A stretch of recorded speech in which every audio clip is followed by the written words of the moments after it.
Para pemirsa Suyanto.id, dimanapun Anda berada, mudah-mudahan selalu sehat walafiat. Ketemu lagi dengan channel pendidikan Anda, sebuah channel yang sengaja dibangun untuk berbagi pengetahuan, ilmu, dan juga untuk rame-rame. Mari kita rame-rame belajar sepanjang hayat. Ini merupakan upaya untuk membuat konten alternatif dari channel-channel yang selalu mengetengahkan hal-hal yang kurang mendidik. Nah, kita saat ini akan berbicara mengenai asesor BAN SM yang akan direkrut untuk beberapa provinsi. Nah, tentu saja, saudara, jangan lupa klik subscribe supaya Anda juga ikut mendukung bahwa ini adalah merupakan perjuangan kita semua untuk memberi konten alternatif yang lebih mendidik kepada anak-anak kita.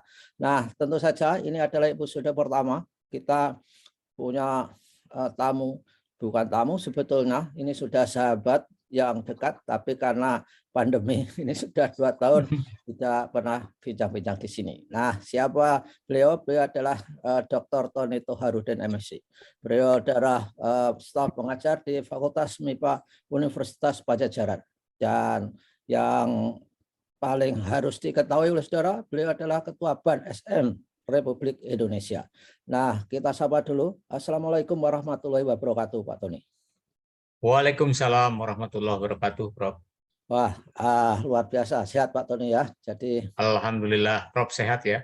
alhamdulillah, Pak Tony, saya yakin ini sudah imunitasnya luar biasa karena sudah pernah menjadi alumnus COVID dan juga sudah divaksin. Sudah Ya, booster. ya booster apapun. Dan Pak Tony, di BAN kan ada perubahan banyak hal. Dan saat ini sedang direkrut asesor baru. Gimana Pak Tony? Di mana, bagaimana prosedurnya, dan apa yang harus dilakukan oleh calon-calon asesor itu? Pak Tony?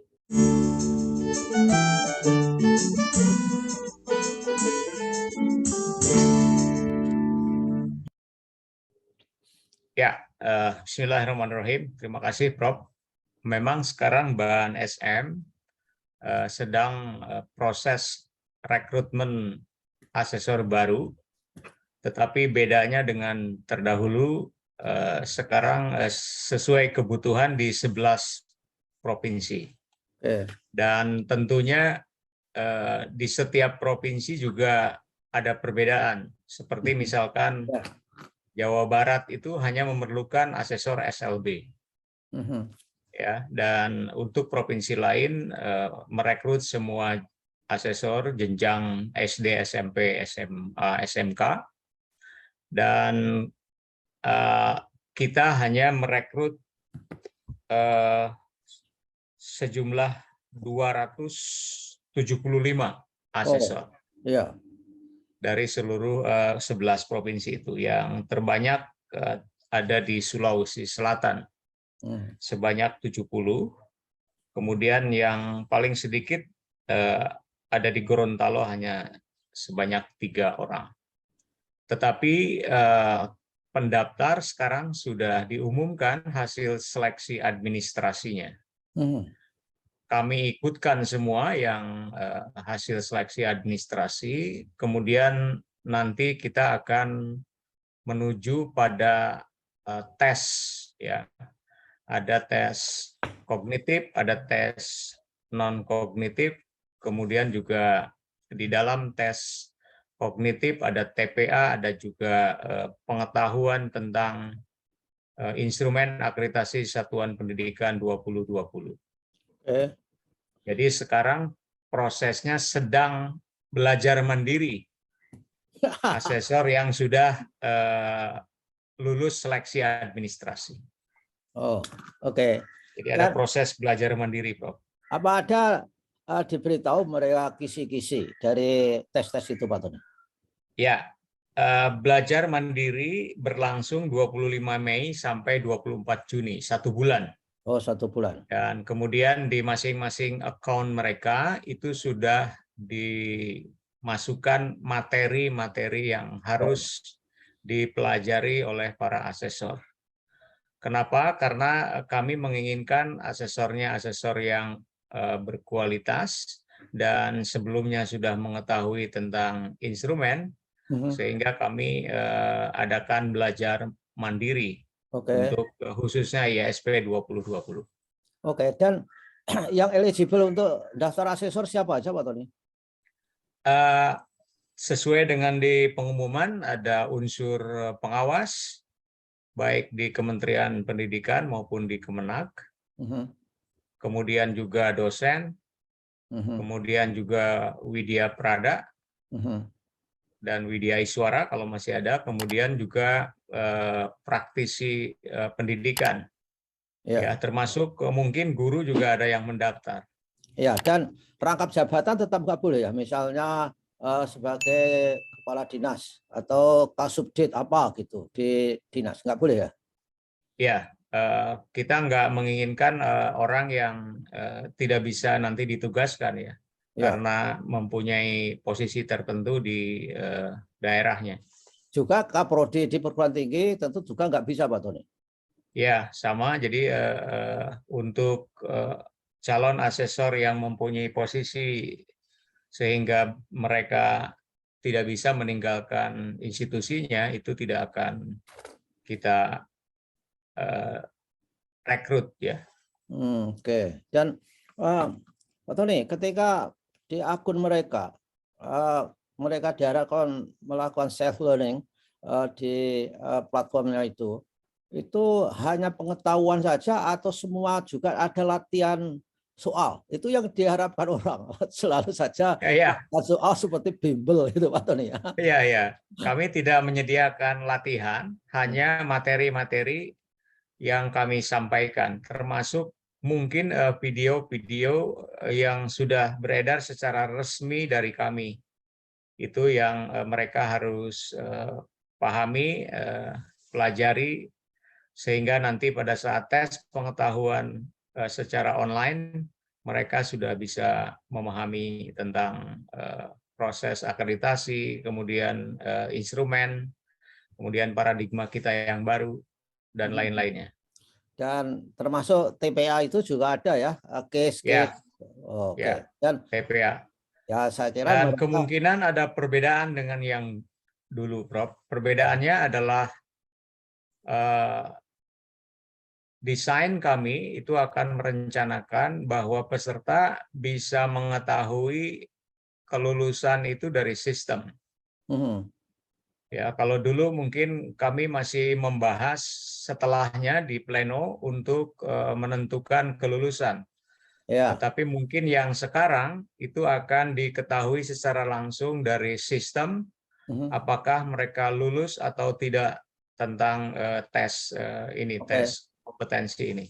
Oke, jadi sistemnya ada yang disebut immediate feedback. Jadi ketika mereka sudah selesai mengerjakan, lalu sudah otomatis dikoreksi oleh sistem dan dia tahu nilainya, Pak Tony. Ya, betul. Karena kami menginginkan asesor yang sangat berkualitas, sehingga dari sisi TPA mereka juga sangat tinggi. Kemudian dari sisi non-kognitif, integritas, kepribadian itu juga secara secara teori mempunyai nilai skor yang tinggi. Kemudian pengetahuan. Sehingga bisa saja nanti kuotanya 275, yang lulus hanya 200, bisa saja. Kalau itu yang terjadi gimana? Tetap saja diambil yang the highest score gitu ya? Ya, the highest score. Kemudian kalau memang kuotanya lebih dari 275 juga tidak masalah, Prof. Karena kami menginginkan asesor-asesor yang bagus. Ya, kalau suatu ketika di daerah nggak ada yang lolos gimana Pak Tony? Bisa nggak impor dari daerah lain yang terdekat misalnya? Nah, itu masih tetap tidak bisa, Prof, karena secara administrasi agak sulit, dan Prof tahu sendiri sekarang anggaran kita sangat terbatas.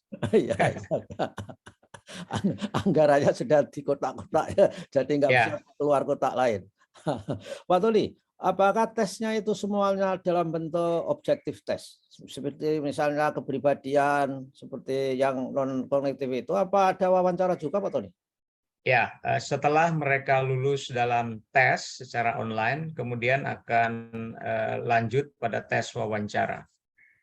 Dan tes yang online ini kami bekerja sama dengan profesional ya untuk membuat soal-soal tentang non kognitif maupun TPA. Kalau yang pengetahuan ya instrumen kita yang buat. Oke. Jadi lebih baik kita outsourcing kemudian memberikan kepada orang yang benar-benar bisa sehingga tesnya itu akan terjaga validitas dan reliabilitasnya.